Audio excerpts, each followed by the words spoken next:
La couleur bleue, c'est une question qu'on me pose sans arrêt. Je n'ai évidemment pas de réponse, parce qu'il n'y a pas une seule réponse.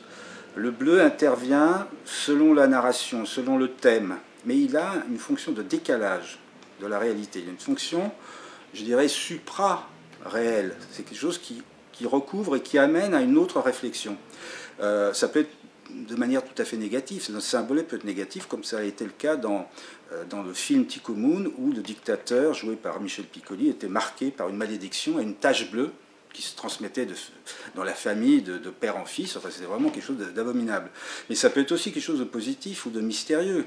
La femme piège, sa pilosité bleue. Ceux qui ont lu La femme piège comprennent aussi qu'il y a diverses échappatoires possibles à ce bleu. Ça peut être très très positif. Peut-être que dans Bug, le bleu sera positif.